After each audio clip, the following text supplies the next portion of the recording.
Halo sahabat Wikipedia Channel, masih bersama daftar Wikipedia Channel. Asal mula wacana penundaan pemilu 2024 dari bisikan menteri didukung abdesi di stop Presiden Jokowi. Kamis 7 April 2022 pukul 15:49 waktu Indonesia Barat. Dinamika politik pada tahun 2022 pun langsung sangat menarik dan penuh intrik sejak awal tahun. Asal mula wacana penundaan pemilu 2024 mulai santer beredar. Oratornya pun beragam, mulai para menteri, ketua partai politik, hingga organisasi kepala desa. Padahal sebelumnya isu seperti ini sangat tabu dibicarakan karena menyangkut konstitusi. Sekitar 3 bulan isu tersebut bergulir. Presiden Joko Widodo akhirnya mengangkat bicara. Presiden Joko Widodo meminta menterinya berhenti membahas soal penundaan pemilu atau perpanjangan masa jabatan presiden. Berikut asal mula penundaan Pilpres 2024. Berikut kronologinya. Yang pertama, diawali pernyataan Menteri Investasi wacana penundaan pemilu awalnya diimbuskan Menteri Investasi Kepala BKPM Bapak Bahlil Lahadalia pada 10 Januari 2022. Dia menyebut para pengusaha berharap pemilu ditunda untuk menjaga stabilitas perekonomian. Kenapa? Karena mereka ini baru selesai babak belur dengan persoalan kesehatan. Ini dunia usaha baru mau naik tiba-tiba mau ditimpa lagi dengan persoalan politik, ujarnya saat itu. Kronologi nomor kedua, oleh Bapak Muhaimin Iskandar ikut menabuh gendang. Ketua Umum PKB Muhaimin Iskandar atau Caimin juga ikut menyokong soal penundaan pemilu. Caimin mengatakan Presiden Jokowi tentu akan setuju dengan penundaan pemilu jika semua partai kompak. Dia menilai pemerintah menunggu keputusan dari partai. Kalau partai kompak pasti setuju, tapi kalau partai-partai nggak kompak ya nggak tahu, kata Caimin di Pendopo, Kabupaten Kediri, Jawa Timur, Senin 7 Februari tahun 2022. Kronologi nomor 3, Nasdem dan Golkar bersikap. Ketua Umum Partai Nasdem Bapak Surya Paloh dan Ketua Umum Golkar Bapak Airlangga Hartarto dan menampik pernah membahas isu penundaan pemilu 2024. Surya mengatakan dirinya dan Airlangga membahas sesuai perspektif masing-masing. Meski berbeda sikap, dia tak ingin perbedaan tersebut jadi polemik berkepanjangan. Kita berbicara dari perspektif partai yang ada. Semuanya adalah mencari pemikiran-pemikiran yang lebih bisa bermanfaat untuk kemaslahatan bangsa dan negara. Kesepakatannya jelas, kita bersama-sama tidak lagi mempermasalahkan masalah itu, ujar Surya Paloh di kantor DPP Nasdem Cikini, Jakarta Pusat, Kamis 10 Maret tahun 2022. Kami sudah sampaikan bahwa pertama, tentu di masyarakat ada suara-suara yang harus kami serap.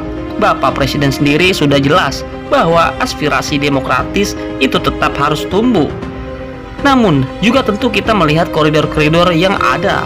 Kronologi nomor 4, Zulkifli Hasan setuju penundaan. Asal wacana penundaan pemilu kian liar setelah Ketua Umum Partai Amanat Nasional PAN Bapak Zulkifli Hasan menyatakan setuju atas hal tersebut. Namun dia yakin usulan penundaan itu akan gagal. Hal ini disampaikan Julhas saat menghadiri kegiatan di kantor Al-Wasliyah, Sumatera Utara di Medan Jumat 11 Maret 2022. Julhas awalnya menyampaikan syarat agar pemilu itu ditunda. Pilpres itu ada syaratnya. Pertama, menurut Undang-Undang Dasar dipilih sekali baru diperpanjang. Sekali jadi 2 kali. Kalau mau ditambah artinya harus ada amandemen Undang-Undang Dasar ini yang konstitusional, kata Julhas. Kronologi nomor 5, Big Data ala Bapak Luhut Binsar Panjaitan, Menko Maritim dan Investasi. Bapak Luhut Binsar Panjaitan semakin memanaskan wacana penundaan pemilu tahun 2024. Ia mengklaim punya Big Data yang menyebut ada 110 juta warga yang ingin pemilu ditunda untuk menjaga kondisi sosial, politik, dan ekonomi. Hal itu disampaikan Bapak Luhut Binsar Panjaitan dalam kanal YouTube Deddy Corbuzier pada Jumat 11 Maret tahun 2022. Kalau menengah ke bawah ini, itu pokoknya pingin tenang, pingin bicaranya ekonomi, tidak mau lagi seperti kemarin.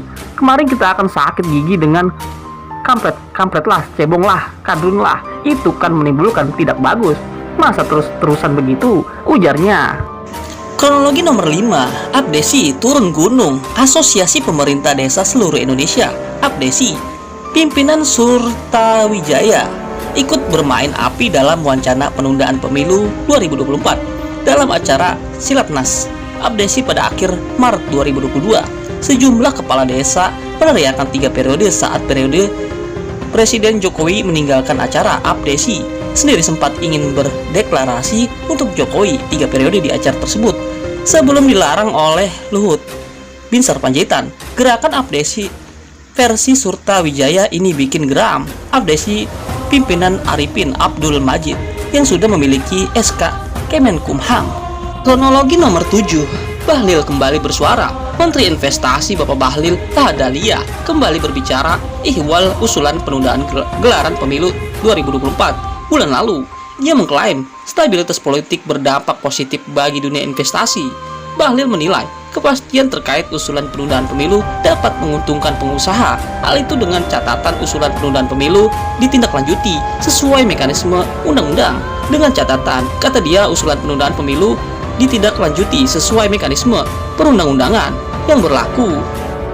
Presiden Joko Widodo ambil sikap. Presiden Jokowi akhirnya melarang para menterinya berbicara tentang penundaan pemilu 2024 dan perpanjangan masa jabatan presiden setelah isu tersebut bergulir liar. Sejak awal tahun 2022, Presiden Joko Widodo meminta para menteri sensitif dan punya rasa empati pada kesulitan rakyat. Jelaskan situasi global yang sedang sangat sulit. Sampaikan dengan bahasa rakyat dan langkah-langkah yang sudah diambil pemerintah dalam menghadapi krisis dan inflasi, kata Presiden Joko Widodo dalam sidang Kabinet Paripurna pada Selasa 5 April 2022. Di akhir pidato, Presiden Joko Widodo meminta para menteri tidak bikin polemik di masyarakat. Larangan itu termasuk soal polemik penundaan pemilu 2024 dan perpanjangan masa jabatan presiden. Jangan sampai ada lagi yang menyuarakan lagi mengenai urusan penundaan, urusan perpanjangan. Nggak, tegas Presiden Joko Widodo. Dimohon para regenerasi masyarakat dan pemuda Indonesia, marilah untuk mengaspirasi suara demokrasi dengan tidak cara berdemo dan membuat perusuhan dan membuat kekacauan di Indonesia.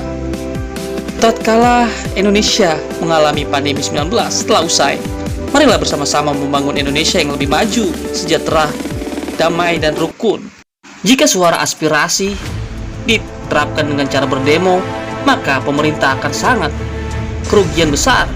Berapa miliar rupiah yang dikeluarkan untuk menjaga keamanan, ketertiban, dan kesehatan dan menjaga asuransi para pendemo. Dengan cara berdemo hanya mengeluarkan pengeluaran pemerintah di saat inflasi dan deflasi saat ini. Diharapkan para mahasiswa dan masyarakat pemuda berbicara dengan duduk manis dan di gedung DPR. Sumber berasal dari suara.com. Sampai berjumpa kembali di daftar Wikipedia channel selanjutnya. Sampai jumpa.